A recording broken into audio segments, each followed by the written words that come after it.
Undercover Brella is a lightweight Brella class weapon that recently got its damage numbers buffed. More about that in a bit. First off the paint. Pretty decent and fast-ish paint. Well, paint, same as other Brellas. The best way to paint wells is from the side, because if you're just shooting directly at them, just gonna get very small coverage, nothing new there. Due to the projectile of this being rather small, and still like actually missing when firing at the side, as you're seeing here, interestingly enough. But yeah, and then lightweight I've already said, so let's look at the new damage it is now. It is 150 per shot, 50 for a shield bump.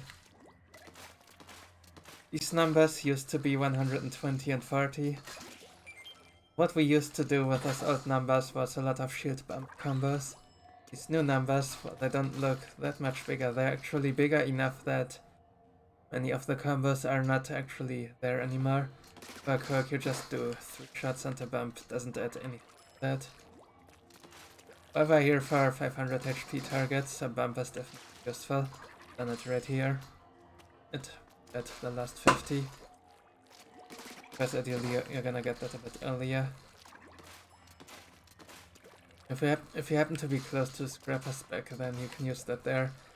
For eels, it's pretty useful since they'll usually be passing on some way, and of course on top of that. Now the Scrapper shield though, you're just hitting that 4 times for 1. Red. And steelheads, you can actually two-shot them now. From somewhat middling range actually, like this right here is roughly the max range. Again, yep. Suddenly I barely did anything. The difference between like getting a direct hit and getting not a direct hit, they can be quite experimental, of course.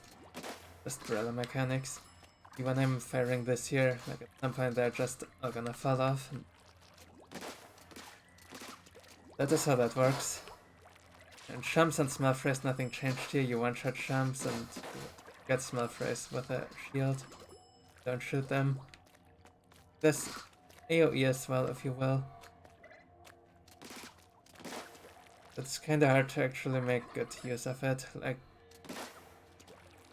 you cannot really deal a double 100 something, I believe.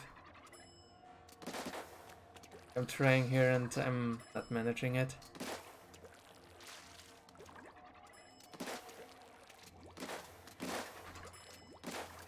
But yeah, hitting into crowds of small frays, of course, should get multiple of them. It might not even. Yeah, it's very volatile, I guess. It's mainly useful for groups of cohocks, probably. Or not even, I mean, remotely useful. Because you see, when I'm hitting the front one, not directly, then that might also mess with the numbers. Just a little mechanical thing anyway. You do not have to worry about it. As long as you're hitting direct shots on everything, and remember how much damage you need and stuff, and you're gonna be fine. Oh yeah, another thing I should mention here, you can unfortunately not walk like with the shield straight under a lid. You're passing into the bubble, the shield is just gonna break right there. So yeah, don't do that. Like, play it like any other weapon there, and trying to lower lids. Same thing with the eel walls, that will also break the shield. Well, the Scrapper shield, that will not break the shield. It's still not actually useful to bump it there, so you never wanna avoid it way. And then Drizzlers, shield bumps also do kinda nothing there really. Like, in order for the shield bump to add anything there, you're the only one damaging it. You have to bump it 3 times, but that is never happening. Like, 1 or 2 times is what you realistically can get. So what that means, shield bumping on Drizzler is only useful exactly when Drizzler already has some random amount of damage where you don't actually know the number or someone else is shooting at it and you want to but the fastest way possible. That is how it's useful there, but when you're just solo damaging it, then you just need the 6 shots. Nothing else, really. Or alternatively, I mean, no, actually, right. What you might also be doing is like throw a bomb at it before it opens. That would ideally deal 180, which is pretty much equivalent to 150. More shots then set of shots, and again, doesn't do anything. And then big shots, of course, you just want all DPS you can get, so yes, hack them, shield bump them, with them, everything. Go down a bit faster than before now as well, so that is nice.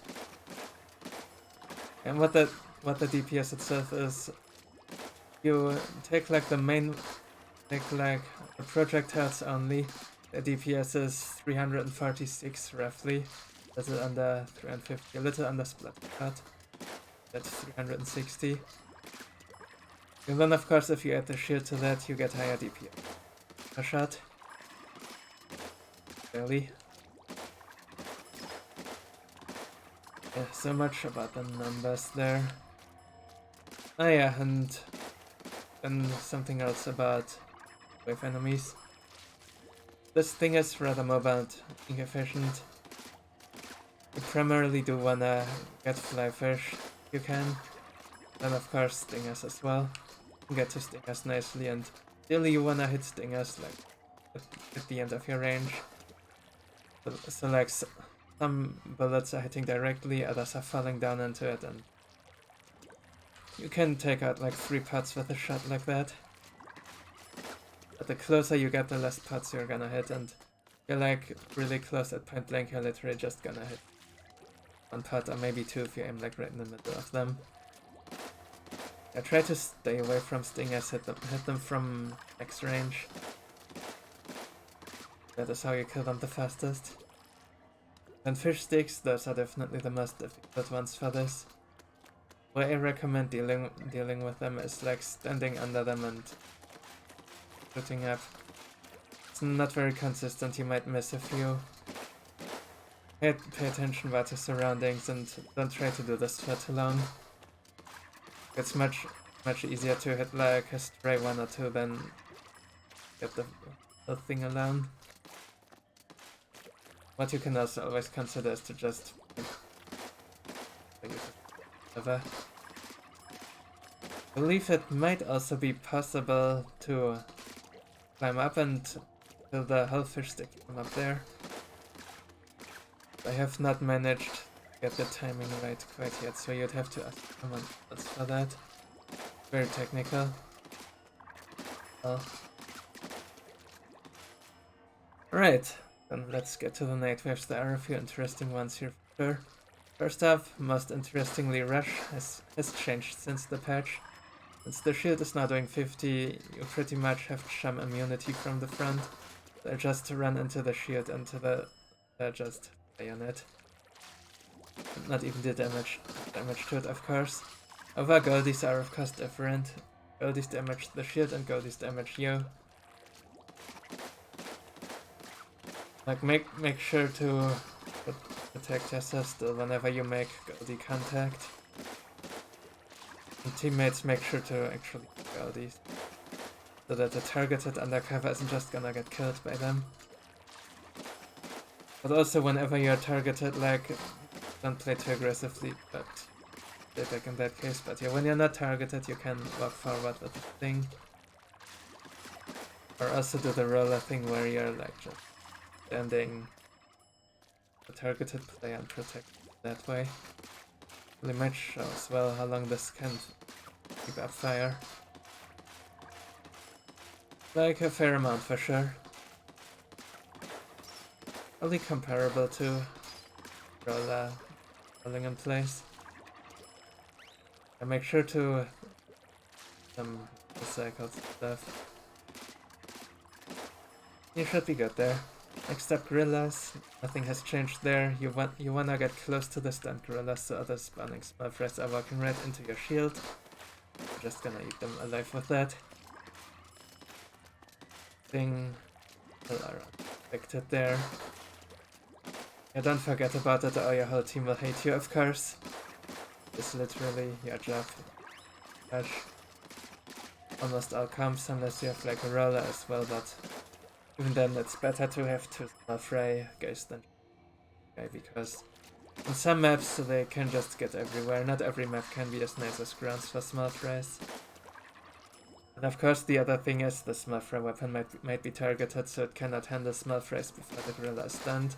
Once it's stunned, it might be completely out of position. Every redundancy there's got redundancy anyway, so always try to get small frays thing. Next up, Goldie Seeking. Already mentioned this a bit at big shots. Of course, to increase your DPS against Goldies, what you can do is stand right in front of it, shoot at it, and then let yourself get pushed by it. That walks forward. We also call it Goldie Surfing. But even if you fail to do that, or would prefer to not do that, because you might have exactly a roller on your comp that also wants to be in that position. And of course you can also shoot it from your usual middling range. The same way you would do it with your weapon ever. From that X pattern around the Goldie. You can picture that. So that no one's body blocking each other, and you'll get the pop. Mouth. Get the small frays mostly, and other than that, just don't quick throws.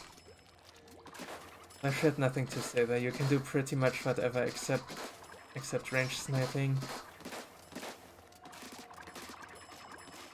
Quick charge, you've got mobility, so prioritize running X. Of course, cannons aren't being handled well, then by all means, take the cannon and make sure the stuff is done. Nothing there. That should, I believe, be covering all about the new Undercover Brella. Have fun with it.